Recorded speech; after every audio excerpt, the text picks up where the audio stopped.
Hello everyone, I am Kanhaiya. तो आज हम इस वीडियो में बात करने वाले हैं MMVY मुख्यमंत्री मेधावी विद्यार्थी योजना स्कॉलरशिप के बारे में। ये स्कॉलरशिप वैसे तो कई सारे कॉलेजों में चलती है, लेकिन मैं आपको MBBS और BDS कॉलेजों में इसकी क्या प्रोसेस रहती है, क्या एलिजिबिलिटी रहती है, क्या डॉक्यूमेंट रिक्वायर्ड रहते हैं और इसकी फुल इन्फॉर्मेशन देने वाला हूँ। अगर आपको मध्य प्रदेश में MBBS के लिए प्राइवेट या गवर्नमेंट कॉलेज मिलता है तो, और अगर आपको स्कॉलरशिप का बेनिफिट लेना है तो आपको मैं बता दूं कि मध्य प्रदेश में 3 स्कॉलरशिप चलती है। अगर आप किसी भी कैटेगरी से हैं, OBC, SC या ST किसी से भी, तो आपको OBC, SC या ST पोस्ट मैट्रिक स्कॉलरशिप मिलती है।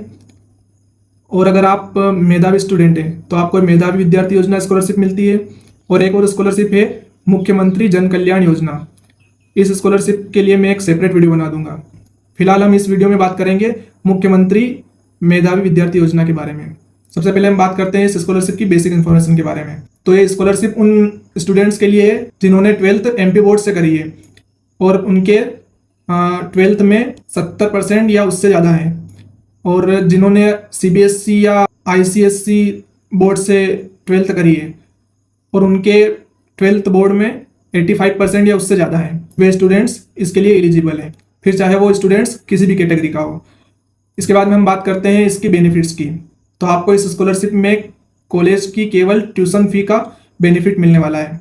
इस स्कॉलरशिप में कोई सा भी चार्ज इंक्लूड नहीं है। ये स्कॉलरशिप MBBS और BDS दोनों के लिए है, लेकिन यहाँ पर ध्यान देना, MBBS चाहे आप गवर्नमेंट से करो या प्राइवेट से, आप इस स्कॉलरशिप के लिए एलिजिबल हो। लेकिन अगर आप BDS कर रहे हो तो BDS केवल MP में गवर्नमेंट मेडिकल कॉलेज में ये स्कॉलरशिप अप्लाई होगी। अगर आप MP में प्राइवेट मेडिकल कॉलेज से BDS कर रहे हो तो इस स्कॉलरशिप के लिए एलिजिबल नहीं हो। ये इस स्कॉलरशिप की गाइडलाइन में लिखा है। ये क्लियर हो गया। इसके बाद में हम बात करते हैं एलिजिबिलिटी की। 2 एलिजिबिलिटी तो मैंने आपको बताई दी है। जैसे MP बोर्ड से अगर आपने 12th करी है तो 12th में आपके 70% से ज़्यादा मार्क्स होने चाहिए, और अगर आपने CBSE या ICSE बोर्ड से एग्ज़ाम दिए तो आपके 12th में 85% या उससे ज़्यादा होने चाहिए। देन सेकेंड एलिजिबिलिटी है इसकी, आप MP डोमिसाइल होने चाहिए। अगर आप MP डोमिसाइल नहीं है तो आप ये इस स्कॉलरशिप का बेनिफिट नहीं ले सकते। चाहे आप अदर स्टेट से काउंसलिंग करवा के MP का कॉलेज ले रहे हैं, फिर भी आप इस स्कॉलरशिप का बेनिफिट नहीं ले सकते। देन थर्ड एलिजिबिलिटी है इसकी कि आपके पेरेंट्स की इनकम 8 लाख या उससे कम होनी चाहिए। अगर आपके पेरेंट्स की इनकम 8 लाख से ज़्यादा है तो आप इस स्कॉलरशिप के लिए एलिजिबल नहीं है। देन फोर्थ एलिजिबिलिटी है इसकी, जो कि सबसे इंपॉर्टेंट है, जो रिसेंट अभी लास्ट ईयर से ही लागू हुई है। आपकी नीट में ऑल इंडिया रैंक 1.5 लाख या उससे कम है तो आप इस स्कॉलरशिप के लिए एलिजिबल हैं। अगर आपकी ऑल इंडिया रैंक 1,51,000 भी है तो आप इस स्कॉलरशिप के लिए एलिजिबल नहीं है।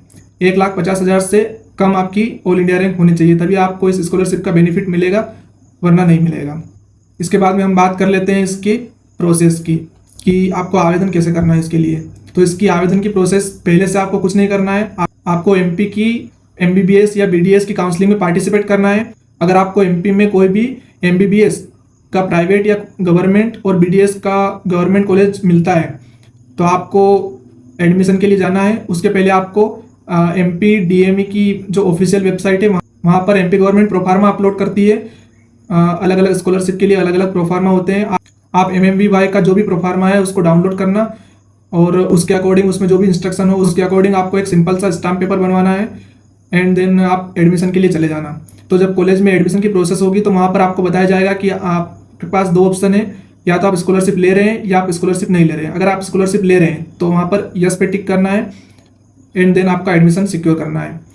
जब आपका एडमिशन हो जाएगा और आपकी क्लासेस भी स्टार्ट हो जाएगी, तब आपके पास नोटिस आएगा कि आपने अगर स्कॉलरशिप ली है तो आपको उसकी आवेदन की प्रोसेस को कंप्लीट करना है। ये सब बात की बातें हैं, जब एडमिशन हो जाता है उसके बाद करना है ये सब, उसके पहले आपको कुछ नहीं करना है। तो ये बात हो गई अपनी इसकी प्रोसेस की। देन इसके बाद में अपन बात करते हैं डॉक्यूमेंट की, कि इसमें क्या क्या डॉक्यूमेंट रिक्वायर्ड है। तो इस स्कॉलरशिप में जो जो भी डॉक्यूमेंट रिक्वायर्ड है मैंने इस वीडियो के डिस्क्रिप्शन में मेंशन कर दिए हैं। जब आप इस स्कॉलरशिप के लिए अप्लाई करते हैं तो आपको बॉन्ड साइन करवाया जाता है। अगर बात करें गवर्नमेंट मेडिकल कॉलेज की तो इस स्कॉलरशिप का 1 साल का बॉन्ड रहता है, और अगर प्राइवेट मेडिकल कॉलेज की बात करें तो इस स्कॉलरशिप का 5 साल का बॉन्ड रहता है। और इसके रूल्स के हिसाब से अगर आपको आफ्टर MBBS इसका बॉन्ड नहीं बनना है तो जितनी कॉलेज की फीस है उतनी आपको पे करनी होगी। मतलब एक तरह से इसको हम लोन मान सकते हैं। जितनी आपकी प्राइवेट मेडिकल कॉलेज की 5 साल की फीस होगी उतनी आपको आफ्टर एमबीबीएस पे करनी है, अगर आपको बॉन्ड नहीं भरना है तो। और अगर आप बॉन्ड भरना चाहते हैं तो आपको 5 साल का बॉन्ड देना होगा। अगर आपके मन में इस स्कॉलरशिप को लेकर कोई भी क्वेश्चन है तो आप कमेंट कर देना, मैं आपको आंसर कर दूंगा। अगर आपको वीडियो अच्छा लगे तो लाइक ज़रूर करना, और अगर ऐसी काउंसलिंग से रिलेटेड वीडियो अगर आपको चाहिए तो चैनल को सब्सक्राइब कर देना ताकि आपको वीडियो टाइम टू टाइम मिलती रहे। Thank you.